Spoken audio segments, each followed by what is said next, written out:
going so well. Not good. Get them zeroed, and then until we gotta go shoot them again.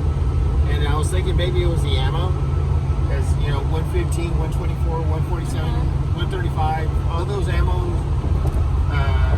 grains of ammo. Basically, your pistol will react differently to that ammo and the way you shoot it.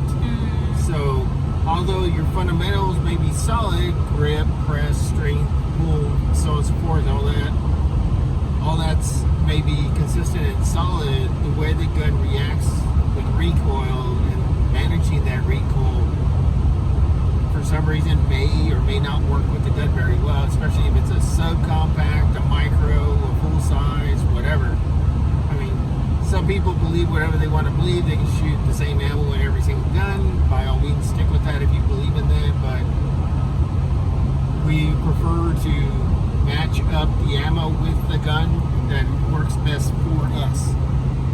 And for the way we grip, the way we shoot, especially with Wannitsa, her shooting a full-size open gun, her open loads are 180 power factor. My open loads are like 170, 172, 173, something like that. She just needs that extra power, or that power factor, that extra gas to push that comp to work it, to be able to keep the gun more leveled or be able to maintain or manage that recoil a little bit better for her follow-up shots. So the same goes along with the limited guns and single stack guns and stuff like that. We tailor the ammo when we reload to see what works. But we use a foundation or a base on the factory ammo that's available. So the 115, 124, 147, and maybe 135 is what we use for our foundation, the baseline. And we use that ammo and say, okay, this works better. Then we get into the reloading room or the reloader and start adjusting it a little bit.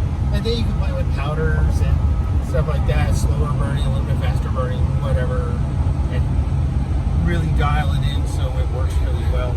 I don't know what to think about last time I shot. Oh my god. We must have went through. We were out there when we were dialing in our open ammunition. Oh my gosh. We started off with some, as you can buy in the factory box, open major ammo from, I think it was some company, Atlanta Arms maybe or something like that. And we started with that, and that got it close. And then we started playing with different powders, Auto Comp, HS6, stuff like that, and trying to dial it in a little bit more. We must have took probably 600-700 rounds to the range, and this is just for Wannitsa. I mean, for me, dialing in mine, I probably could have messed with mine a little bit more, but if I shoot mine or I shoot hers, I'm okay. Hers is a little bit nicer because it's a lot more compensation is happens, which I'm not used to. I'm more used to, I wouldn't say fighting the gun, but just, manhandling the gun. I'm more used to doing that than she is. So whenever the gun's working the way it's supposed to work and I'm not manhandling it, I think something's wrong. But that's just me. So everybody's different. So this is the way we usually do it. It's not a quick process, but we like to know that the reason why we use foundational ammo is factory ammo, basically. If it's like 147 grain works really good for her and she likes it, if we make ammo dialed into her that's similar to the 147 grain ammo, that's great. But if we don't have primers, powder, extreme bullets, we always have projectiles and brass, but thanks extreme bullets, by the way. And so, it's one of those things that if we don't have time to make ammo, we know we can have box or factory ammo and just grab some of that and go.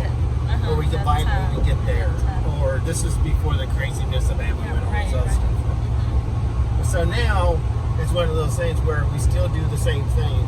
It's a longer process. Some people may agree, some people may not agree, but it's up to you. But this how we are do this is what we do and how we do it, just because we always want something to back up. Because I've done it before where I've loaded ammo and I didn't check the overall length good enough after, I try to do it every so often, but one time I just was loading and one of my lock screws was loose and started backing out with the loading. Well, the overall length started growing. And next thing you know, you couldn't put it in the magazine because it was too long. Especially, it was a Glock mag, and we had an mag extension, MBX mag extension on the bottom of it is for PCC. And I started loading the magazines, and it got like the long ones. I got like 28, 30 rounds in there, and next thing you know, it wasn't feeding anymore, and they were binding up. You pull out one or two, and it turned into a rattle can of peanuts. And I was like, oh no, this isn't good. And it was at a match. It was at a major match. I was like, okay. Thankfully, some great guys out at the match, they had some extra ammo that let us use, so we can go ahead and shoot the match. It was just factory ammo. After that instance, that was a wonderful remember for us. Yeah, after that instance, we will take factory ammo with us as a backup, but we'll shoot our loaded ammo just in case. And plus, we're always trying to push it forward, basically play it forward. If somebody else comes up and they're short ammo, or somebody didn't have load enough or something, we have ammo on hand that we can be more than happy to give to them and say, here, just use this, finish your match out. Or if their ammo isn't working, or something along that lines, which we've had happen a couple times with some people in our squad where they just ran out, or the ammo that they were working, they were getting a bunch of failure to fire. Basically, it was a bunch of dud ammo. You would get light strikes and stuff like that, so give them more ammo and let them go ahead and shoot the match. So, but we'll see what happens today. Yeah. Everything worked all good. Yeah.